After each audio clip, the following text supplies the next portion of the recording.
Bonjour à tous, dans cette vidéo je vais vous montrer l'échelle d'intensité des orages publiée par Kéronos. Alors pourquoi une telle échelle? Donc, généralement quand on parle des orages, notamment quand on les filme et qu'après on donne un titre à notre vidéo, ou alors quand on en parle dans les forums ou dans des chats ou même en réel, généralement on tend à qualifier nos orages, à dire qu'on a vécu un orage faible, modéré, fort, violent, ainsi de suite. Le seul problème de ça, c'est que généralement, on le fait de manière subjective, c'est-à-dire que on va le qualifier par rapport au ressenti qu'on aura eu par rapport à l'orage, par rapport au degré en fait d'impression que nous aura procuré l'orage. Et c'est là le problème en fait, c'est que il suffit qu'on ne soit pas par exemple habitué aux orages assez actifs pour que un orage qui donne 10-15 éclairs et de bonnes précipitations soit automatiquement classifié comme étant un orage violent, alors que c'est pas forcément le cas. Et donc dans cette vidéo, je voudrais vous présenter une échelle qui a été mise au point par Kéronos pour vraisemblablement qualifier les orages, leur donner un degré de violence. Et c'est une échelle qui contient 5 échelons. Donc c'est une échelle du même genre que celle de Fujita pour les tornades, qui va de EF0 à EF5. Mais là, cette fois, c'est pour les orages.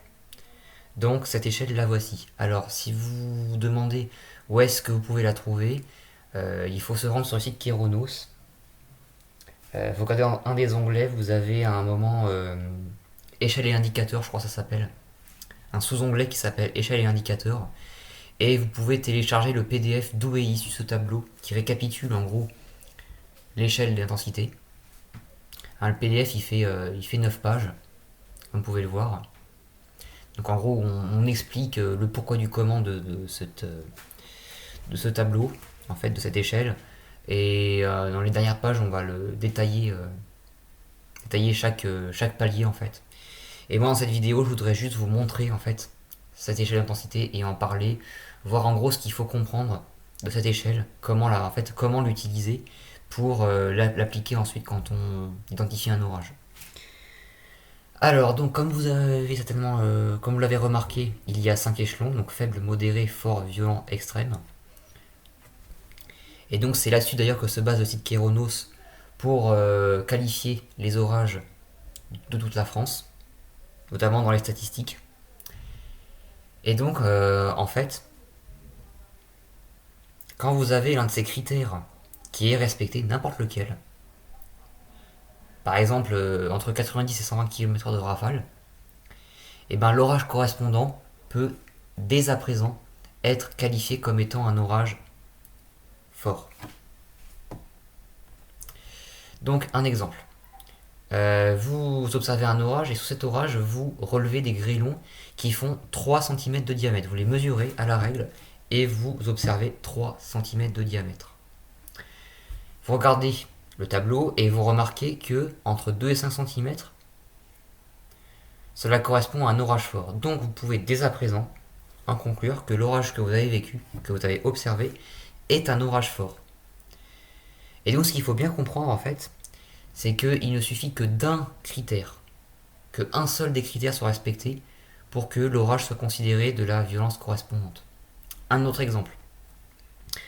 Euh, Souvenez-vous de la tempête Ciara et des averses orageuses qui avaient touché les côtes bretonnes et les côtes de la Manche, localement. On va imaginer que vous êtes en train d'observer un de ces orages. Vous avez un anémomètre à main, on va dire. Vous observez un petit peu de pluie, peut-être à peu près 1 mm sous une averse, un peu de grésil, 2 coups de tonnerre. Par contre, votre anémomètre à main a relevé une rafale de 122 km/h. Quelle est la violence de l'orage que vous avez observé? Et bien, étant donné que vous avez relevé une rafale de 122 km/h, on est dans l'intervalle 120-150, du coup, l'orage que vous avez observé est un orage violent. Voilà, j'espère que vous avez compris. C'est simple en fait. Et donc je pense que ça pourrait être pas mal que chacun je dirais que chacun d'entre nous, quand on est amené à qualifier la violence d'un orage, qu'on se réfère à cette échelle-là avant de dire qu'on a vécu un orage faible, modéré, fort, violent, voire même extrême. Alors il y a quelques petites remarques que je peux faire par rapport à ce tableau. Notamment dans l'exemple que je viens de prendre, là, de la tempête Sierra. Bon, on a un orage violent, alors qu'en vrai c'est juste que c'est un orage qui s'est développé dans un contexte de tempête, mais l'orage lui-même n'est pas violent. 2 éclairs, 1 mm d'eau, du grésil, c'est pas violent. Par contre, voilà, le contexte était tempétueux, du coup on a facilement atteint les 120 km/h sur les côtes en plus. Et donc je pense que ça peut être pas mal également de la considérer à titre indicatif et de voir un peu le contexte. Vous voyez bien que c'est différent d'un orage où voilà, on est dans une masse d'air chaud en plein été, on a un orage qui se développe et puis il produit une rafale à 122 km/h descendante. Là oui, l'orage est violent sans contexte, sans conteste.